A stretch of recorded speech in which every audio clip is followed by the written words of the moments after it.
Seperti yang kita semua tahu, Lionel Messi tidak diragukan lagi adalah salah satu pemain terhebat yang pernah menginjakan kaki di lapangan. Ia adalah anugerah Tuhan bagi sepak bola modern.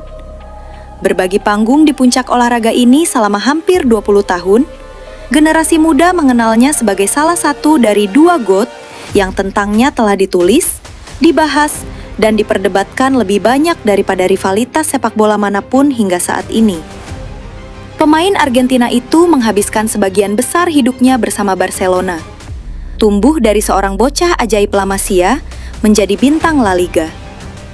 Dan di ibu kota Katalanlah si kutu atom itu mulai menanjak menuju ketenaran. Meski sulit menentukan satu musim sebagai puncaknya, ada satu periode yang benar-benar menonjol. Tahun itu adalah 2012, dan Blaugrana berada di puncak dunia. Guardiola baru saja membawa mereka meraih gelar Liga Champions kedua dalam 3 tahun.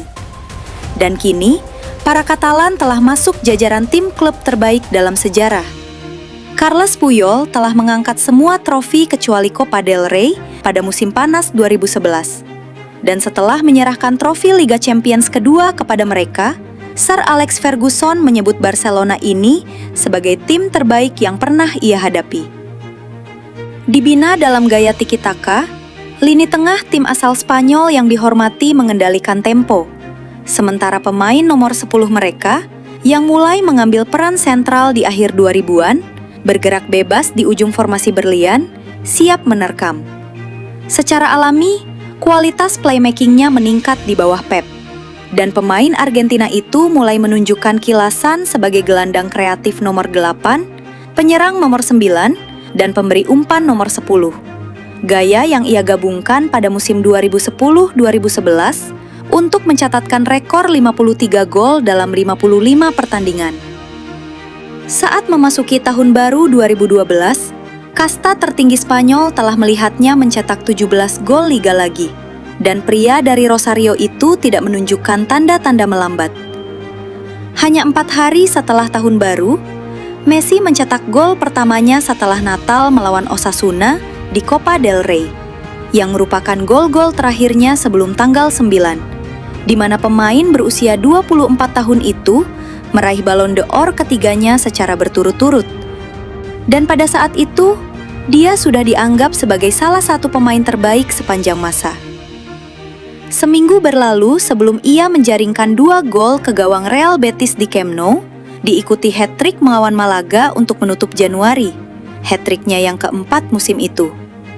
Pada pertengahan Februari, si kutu memainkan laga La Liga ke-200-nya, menjawab gol pembuka Valencia dengan 4 gol miliknya. Namun itu hanyalah pemanasan dibandingkan pencapaiannya 2 minggu kemudian.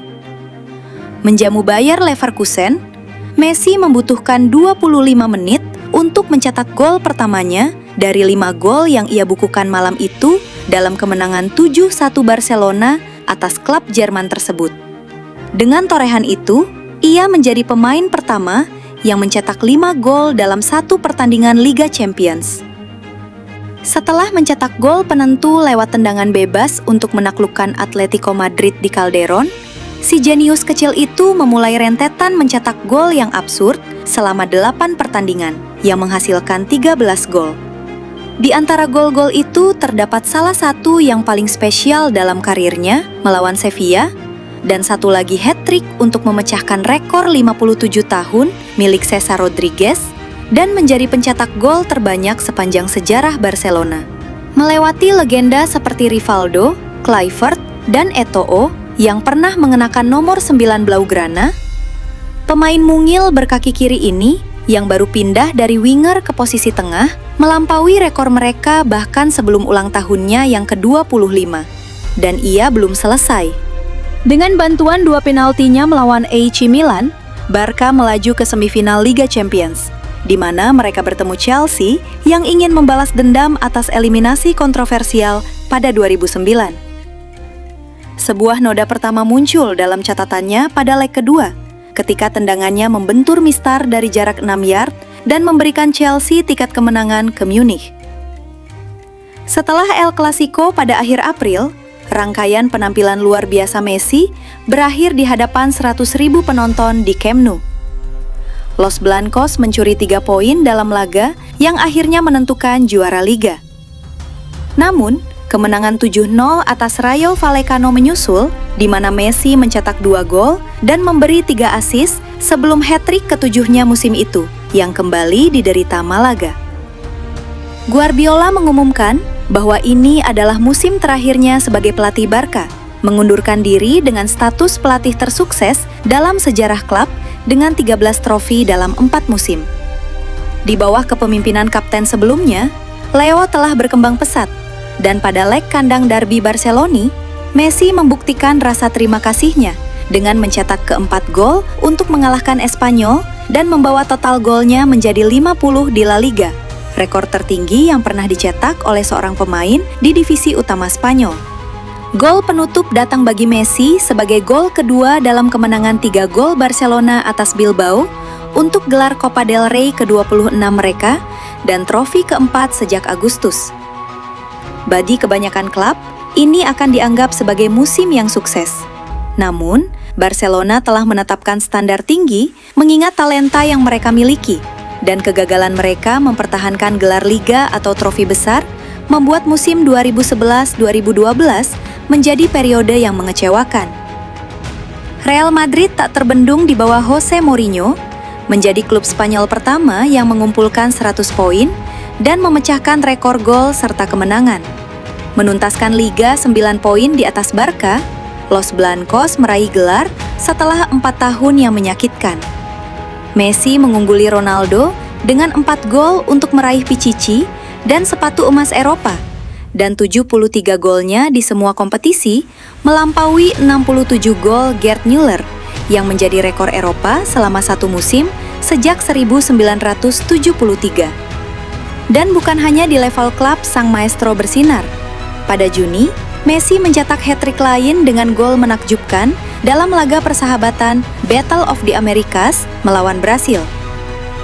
Sekembalinya ke Catalonia, Tito Vilanova dipromosikan dari asisten menjadi pelatih kepala menggantikan Guardiola, sosok yang sangat dikenal Messi sejak masa akademi. Dan di tengah keraguan akan era baru ini, Barca memulai musim dengan luar biasa.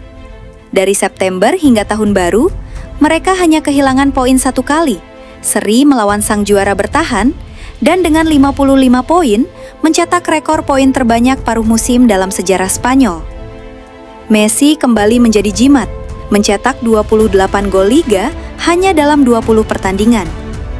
Pada periode ini pula, Messi melewati rekor Müller tahun 1972, menjadikannya pencetak gol terbanyak dalam 1 tahun kalender. Ia menambah jumlah itu pada 1 Januari, mencapai 91 gol dari 69 pertandingan untuk Barcelona dan Argentina sepanjang 2012. Peningkatan 7% dari rekor pribadi Müller yang telah bertahan selama 40 tahun. Barcelona dengan pemain nomor 10 mereka yang seolah berasal dari dunia lain untuk mendominasi La Liga, bukan hanya mengamankan gelar 3 minggu lebih awal, tetapi juga tidak pernah turun dari puncak klasemen, hanya menderita 2 kekalahan selama 9 bulan. Kini menjadi pemenang Ballon d'Or pertama yang 4 kali beruntun, angka Messi lagi-lagi nyaris tak masuk akal. Mempertahankan streak mencetak gol selama 5 bulan berturut-turut, menjaringkan 30 gol dalam 19 pertandingan. Angka-angka seperti ini seharusnya hanya ada di level junior, tetapi Messi mempermainkan liga top dunia.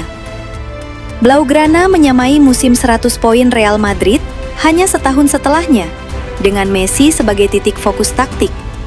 Berbagi lini depan dengan 2 dari David Villa, Pedro, dan Alexis Sanchez, sang pemain Amerika Selatan turun ke tengah, mengambil bola dari posisi false nine untuk mengatur permainan bersama Xavi dan Iniesta. Vilanova telah menerapkan strategi yang sangat efektif pada fase ketika dribbling listrik Messi, umpan langsung, dan penyelesaian yang klinis berada di puncaknya, memungkinkan dia mencetak berbagai jenis gol. Dikelilingi tim hebat yang membuatnya bebas dan dengan fokus total pada permainannya, ia mencapai prestasi luar biasa yang bahkan Ronaldo, yang sering dilihat sebagai finisher yang lebih baik, tidak mampu menandinginya. Pada akhirnya, apakah ia yang terhebat adalah soal preferensi pribadi? Tetapi dengan 113 kontribusi gol dalam 1 tahun kalender, Messi jelas berada dalam posisi kuat dalam perdebatan GOAT.